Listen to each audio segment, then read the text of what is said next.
मैं कौन हूं? 7 धातुओं से बना, 7 एलिमेंट से बना जो ये मोटा शरीर है, वो मैं नहीं हूं। सुनने, छूने, देखने, स्वाद लेने और सूंघने वाले 5 इंद्रियां, ये 5 सेंस ऑर्गन्स जो अपनी अपनी चीजें समझती हैं, जैसे आवाज, टच, रंग, स्वाद और स्मेल, वो भी मैं नहीं हूं। बोलने, चलने, पकड़ने, मल त्यागने और आनंद लेने वाले 5 कर्मेंद्रियां, ऑर्गन्स ऑफ एक्शन, जिनका काम बोलना, चलना, पकड़ना, मल त्यागना और आनंद लेना है, वो भी मैं नहीं हूं। 5 प्राण, 5 वाइटल लेयर्स, जैसे सांस लेना आदि, जो शरीर के अलग अलग काम करते हैं, वो भी मैं नहीं हूं। सोचने वाला मन भी मैं नहीं हूं। अज्ञान, जिसमें सिर्फ बीते हुए अनुभवों के निशान रह जाते हैं और कोई चीज या काम नहीं होता, वो भी मैं नहीं हूं। अगर मैं ये सब नहीं हूं, तो फिर मैं कौन हूं? जब ये सब ये नहीं कहकर अलग कर देते हैं, तब जो सिर्फ जागरूकता बचती है, जो सिर्फ अवेयरनेस बचती है, वही मैं हूं। जागरूकता की प्रकृति अस्तित्व यानी एग्जिस्टेंस, चेतना यानी कॉन्शियसनेस और आनंद यानी ब्लिस है। जब ये दुनिया जो दिखाई देती है हट जाएगी, तब आत्मा की पहचान मिलेगी, यानी जो देखने वाला है। क्या जब दुनिया है और उसे सच मानते हैं, तब भी आत्मा की पहचान हो सकती है? नहीं हो सकती। क्यों? क्योंकि देखने वाला और जो दिख रहा है, जो सीयर है और जो ऑब्जेक्ट है, ये ऐसे है जैसे रस्सी और सांप। जैसे जब तक रस्सी को सांप समझने का भ्रम है, तब तक असली ज्ञान नहीं मिलता, वैसे ही जब तक दुनिया को सच मानने का भ्रम है, तब तक आत्मा की पहचान नहीं हो सकती। सवाल है कि दिखने वाली ये दुनिया कब हटेगी? जब मन, जो सब जानने और करने का कारण है, शांत हो जाएगा, तब ये दुनिया हट जाएगी। मन की प्रकृति क्या है? मन अपने आप में रहने वाली एक अनोखी शक्ति है। ये सब विचारों को उठाता है। विचारों के अलावा मन जैसी कोई चीज नहीं है। इसलिए विचार ही मन की असली प्रकृति है। विचारों के बिना मन नहीं रहता। गहरी नींद में न विचार रहते हैं न दुनिया। जागने और सपने में विचार रहते हैं, इसलिए दुनिया भी रहती है। जैसे मकड़ी अपने अंदर से जाला निकालती और फिर उसे वापस ले लेती है, वैसे ही मन भी अपने से दुनिया को बनाता है और फिर उसमें ही समा जाता है। जब मन सेल्फ से बाहर आता है, तब दुनिया दिखती है। इसलिए जब दुनिया सच लगती है, तब आत्मा नहीं दिखती, और जब आत्मा दिखती है, तब दुनिया नहीं दिखती। जब कोई बार बार मन की असलियत को पूछता है, तब मन खत्म हो जाता है और सिर्फ आत्मा बचती है। आत्मा को ही आत्मन कहते हैं। मन हमेशा किसी न किसी चीज पर टिक कर ही रहता है, अकेले नहीं टिक सकता। इसी मन को ही सटल बॉडी, सूक्ष्म शरीर या जीव या सोल कहते हैं। सवाल है, मन को समझने का रास्ता क्या है? पाथ ऑफ इंक्वायरी क्या है? जो मैं इस शरीर में उठता है, वही मन है। अगर कोई देखे कि मैं वाला विचार, मैं वाला थॉट सबसे पहले शरीर में कहां से उठता है, तो पता चलेगा कि यह दिल से उठता है। यही मन की शुरुआत की जगह है। अगर कोई लगातार मैं सोचता है, तो भी वही जगह मिलेगी। मन में जितने भी विचार आते हैं, उनमें मैं का विचार सबसे पहले आता है। इसी के बाद बाकी विचार आते हैं। पहले जो मैं आता है, फर्स्ट पर्सनल प्रोनाउन, उसी के बाद दूसरा और तीसरा आते हैं, सेकेंड और थर्ड प्रोनाउंस। बिना पहले मैं के दूसरा और तीसरा नहीं आ सकते। सवाल है, मन यानी माइंड शांत कैसे होगा? मैं कौन हूं इस सवाल से मैं कौन हूं का विचार बाकी सारे विचारों को खत्म कर देगा। और जैसे लकड़ी से आग को हिलाने पर लकड़ी भी जल जाती है, वैसे ही ये विचार भी आखिर में खत्म हो जाएगा। तब आत्मा की पहचान होगी, तब सेल्फ की पहचान होगी। मैं कौन हूं इसके विचार को लगातार कैसे बनाए रखें?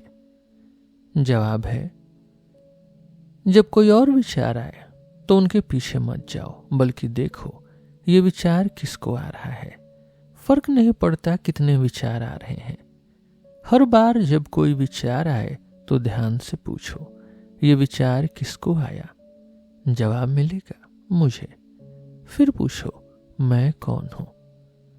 तब मन वापस अपनी जड़ में, अपनी सोर्स में चला जाएगा और वो विचार शांत हो जाएगा। ऐसा बार बार करने से मन को अपनी जड़ में टिके रहना आ जाएगा। जब सटल माइंड, जब सूक्ष्म मन दिमाग और इंद्रियों के जरिए बाहर जाता है तो नाम और रूप, नेम्स और फॉर्म्स दिखाई देते हैं। जब मन दिल में रहता है तो नाम और रूप खत्म हो जाते हैं। मन को बाहर न जाने देना, बल्कि उसे दिल में ही रखना, यही अंतर्मुखी यानी इनवर्डनेस या अंतर्मुख है। मन को दिल से बाहर जाने देना, यही एक्सटर्नलाइजेशन या बहिर्मुख है। जब मन दिल में रहता है तो मैं, जो सब विचारों की जड़ है, वो चला जाता है और आत्मा और सेल्फ, जो हमेशा है, वो चमकने लगता है।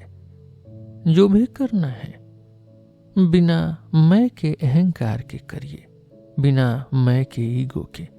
ऐसा करने पर सब कुछ शिव, सब कुछ ईश्वर, सब कुछ गॉड जैसा लगेगा।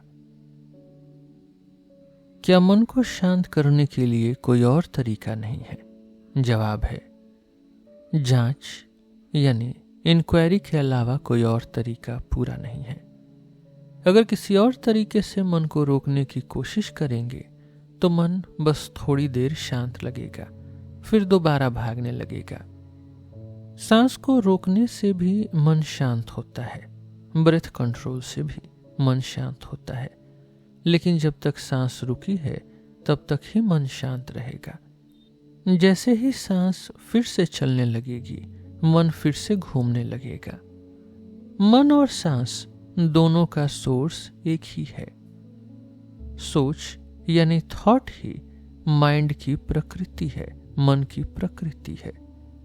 मैं का विचार ये मन का पहला विचार है और यही अहंकार है, यही ईगो है। जहां से अहंकार पैदा होता है वहीं से सांस भी पैदा होती है। इसलिए जब मन शांत होता है सांस भी कंट्रोल हो जाती है, और जब सांस कंट्रोल होती है तो मन भी शांत हो जाता है। लेकिन गहरी नींद में मन तो शांत होता है पर सांस नहीं रुकती। ऐसा भगवान की मर्जी से है, ताकि शरीर बना रहे और लोग न समझे कि मर गए। जागने की अवस्था में और समाधि में जब मन शांत होता है तो सांस भी कंट्रोल हो जाती है। सांस मन का मोटा रूप है। जब तक शरीर जिंदा है मन सांस को शरीर में रखता है। जब शरीर मरता है मन सांस को साथ ले जाता है। इसलिए सांस का अभ्यास मन को शांत करने में मदद करता है, लेकिन मन को पूरी तरह खत्म नहीं करता। सांस के अभ्यास, ब्रेथ कंट्रोल को भगवान के रूप का ध्यान यानी मेडिटेशन, मंत्र जप यानी रिपीटिशन ऑफ मंत्रा, खाने पर कंट्रोल, ये सब मन को शांत करने के लिए मदद करते हैं। भगवान के रूप का ध्यान और मंत्र जप से मन एक जगह हो जाता है, वन पॉइंटेड। मन हमेशा भटकता रहता है।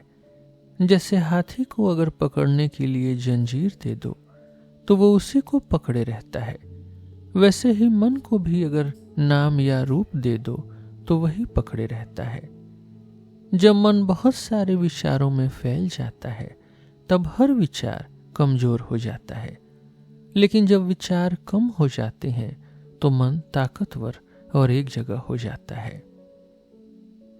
ऐसे मन के लिए आत्मा की जांच, ऐसे माइंड के लिए आत्मा की सेल्फ इंक्वायरी आसान हो जाती है। सब नियमों में सादा और थोड़ी मात्रा में सात्विक खाना सबसे अच्छा है। इससे मन की सात्विकता यानी प्योरिटी बढ़ेगी, जो आत्मा की जांच यानी सेल्फ इंक्वायरी में मदद करेगी। वस्तुओं के पिछले संस्कार, रेसिडुअल इंप्रेशंस या थॉट्स समुंदर की लहरों की तरह कभी खत्म क्यों नहीं होते? जवाब है, जैसे जैसे आत्मा का ध्यान ऊपर जाता है वैसे वैसे ये विचार खत्म होते जाते हैं। क्या हमेशा से चले आ रहे पुराने विचार सच में खत्म हो सकते हैं? और क्या इंसान बिल्कुल शुद्ध आत्मा में टिक सकता है, प्योर सेल्फ में? जवाब है, यह हो सकता है या नहीं। ऐसी शंका को छोड़कर लगातार आत्मा यानी सेल्फ पर ध्यान करते रहना चाहिए। चाहे कोई कितना भी पापी हो, उसे ये सोचकर दुखी नहीं होना चाहिए कि मैं पापी हूं, मेरा क्या होगा। मैं पापी हूं, ऐसा विचार पूरी तरह छोड़कर आत्मा पर गहरा ध्यान करना चाहिए, तब जरूर सफलता मिलेगी। मन, माइंड दो तरह का नहीं है, एक अच्छा और एक बुरा। मन एक ही है। जो पिछले इंप्रेशंस हैं, जो पिछले संस्कार हैं, वो दो तरह के होते हैं, शुभ यानी ऑस्पिशियस और अशुभ यानी इनऑस्पिशियस। जब मन शुभ संस्कारों के असर में होता है तो अच्छा कहलाता है, जब अशुभ संस्कारों के असर में होता है तो बुरा। मन को कभी भी दुनिया की चीजों और दूसरों की बातों में भटकने नहीं देना चाहिए। चाहे दूसरे कितने भी बुरे हों, उनसे नफरत नहीं करनी चाहिए। इच्छा और नफरत, डिजायर और हेट्रेड दोनों से बचना चाहिए। जो भी किसी को दिया जाता है वो असल में खुद को ही दिया जाता है। अगर ये बात समझ में आ जाए तो कौन नहीं देगा। जब खुद का एहसास होता है, जब सेल्फ का एहसास होता है, सब चीजें होती हैं। जब खुद का एहसास शांत होता है, सब कुछ शांत हो जाता है। जितनी विनम्रता से व्यवहार करेंगे, जितनी ह्यूमिलिटी से व्यवहार करेंगे, उतना ही अच्छा फल मिलेगा। अगर मन शांत हो जाए तो कहीं भी रहा जा सकता है। सवाल है, जांच या इंक्वायरी कब तक करनी चाहिए? जब तक मन में चीजों के संस्कार रहते हैं, जब तक इंप्रेशंस रहते हैं, तब तक मैं कौन हूं इसकी जांच करनी चाहिए। जैसे ही कोई विचार आए, उसी जगह जहां से वह उठता है, जांच करके उसे खत्म कर देना चाहिए। अगर बिना रुके आत्मा पर ध्यान करते रहो जब तक आत्मा का अनुभव न हो जाए, बस वही काफी है। जब तक किले के अंदर दुश्मन है, वो बाहर आते रहेंगे। जैसे ही बाहर आए तुरंत खत्म कर दो, तब किला अपने हाथ में आ जाएगा। आत्मा यानी सेल्फ की असली प्रकृति क्या है? असल में जो है वो सिर्फ आत्मा ही है। दुनिया, जीव यानी इंडिविजुअल सोल और भगवान यानी गॉड, ये सब उसमें ऐसे दिखते हैं जैसे सीपी में चांदी दिखाई देती है। ये तीनों एक साथ दिखते हैं और एक साथ गायब भी हो जाते हैं। आत्मा वही है जहां बिल्कुल भी मैं का विचार नहीं है।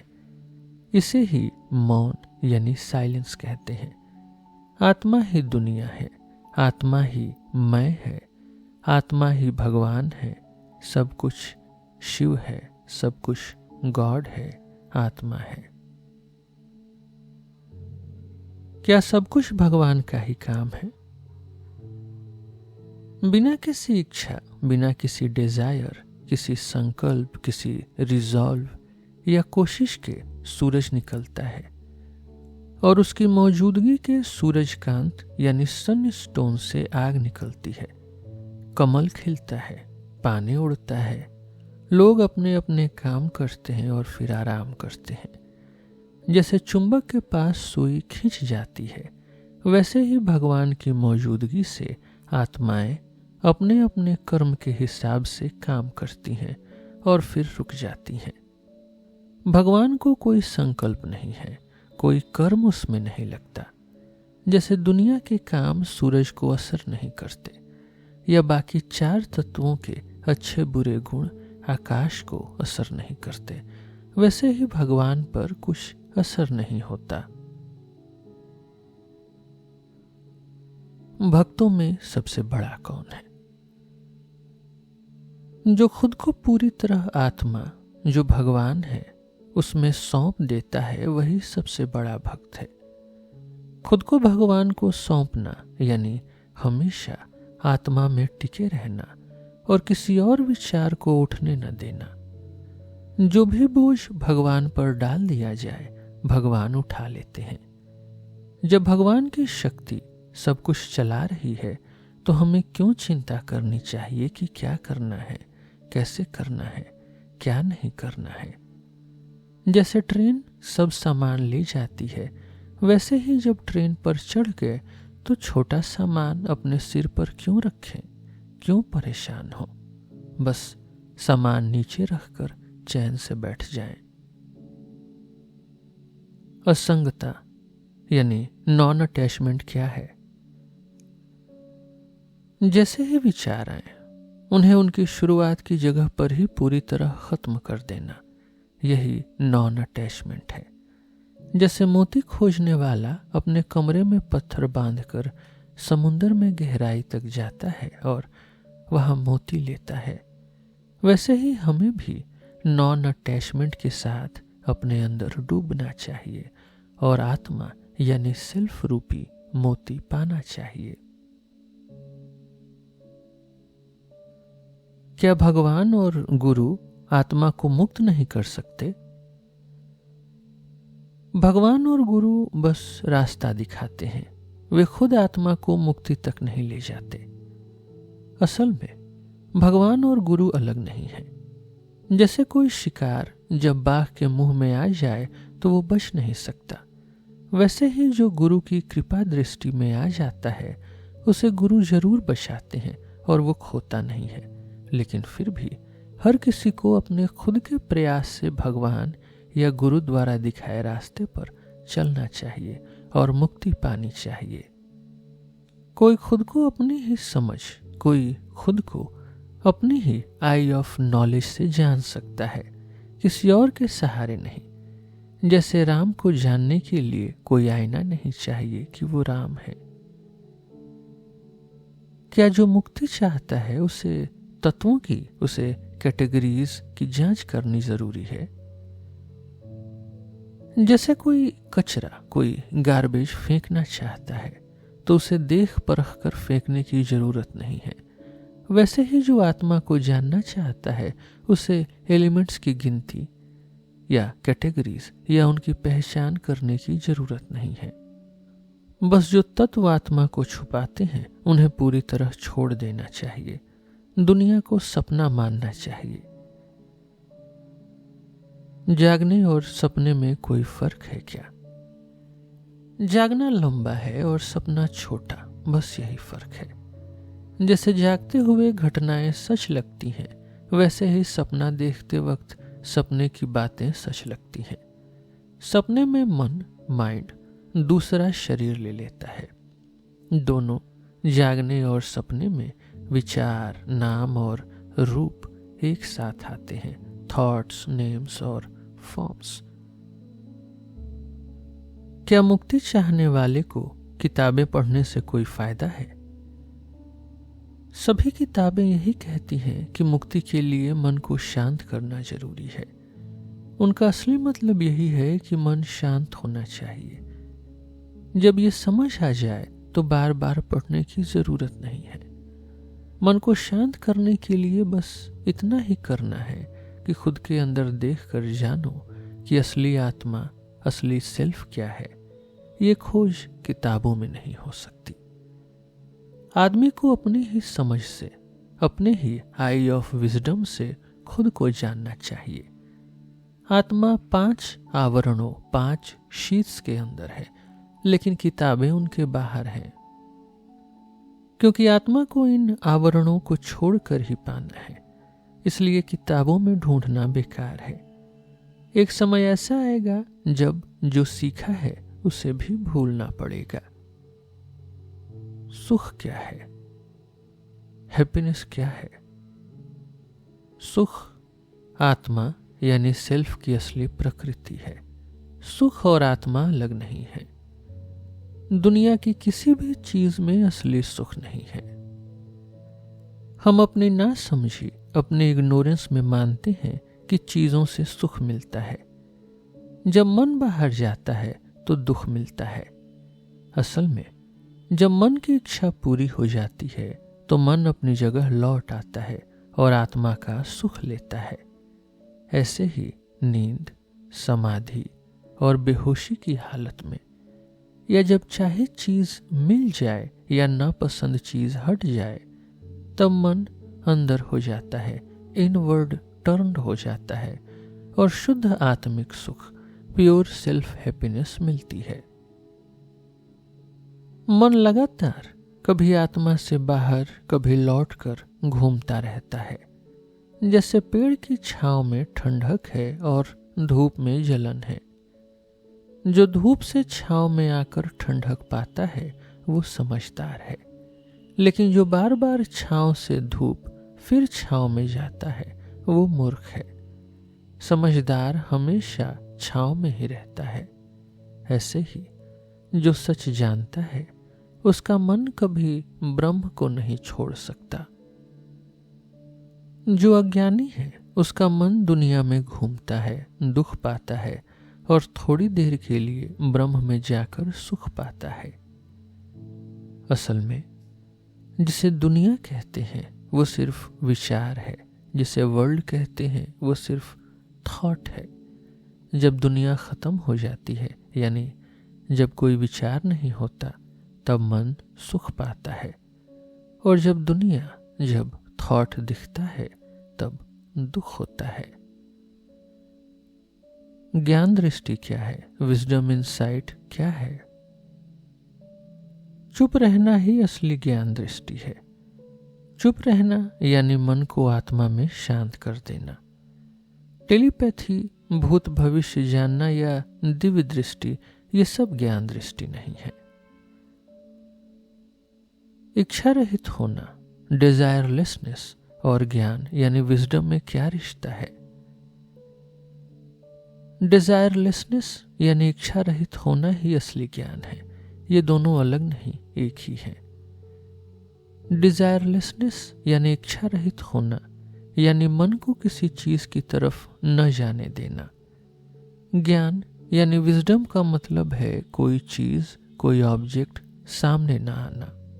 मतलब जो आत्मा, जो सेल्फ के अलावा कुछ न चाहे, वही वैराग्य, वही डी अटैचमेंट या डिजायरलेसनेस होना है। और जो आत्मा से अलग न हो, वही असली ज्ञान है, वही असली विजडम है। जांच और ध्यान, इंक्वायरी और मेडिटेशन में क्या फर्क है? जांच यानी इंक्वायरी मतलब मन को आत्मा में ही टिकाए रखना। ध्यान यानी मेडिटेशन मतलब ये सोचना कि खुद ही, सेल्फ ही ब्रह्म, अस्तित्व, चेतना, आनंद यानी एग्जिस्टेंस, कॉन्शियसनेस, ब्लिस है। मुक्ति यानी लिबरेशन क्या है? जो खुद बंधन में है, जो खुद बॉन्डेज में है, उसकी असली प्रकृति को जांच कर उसे जान लेना ही मुक्ति है, वही लिबरेशन है।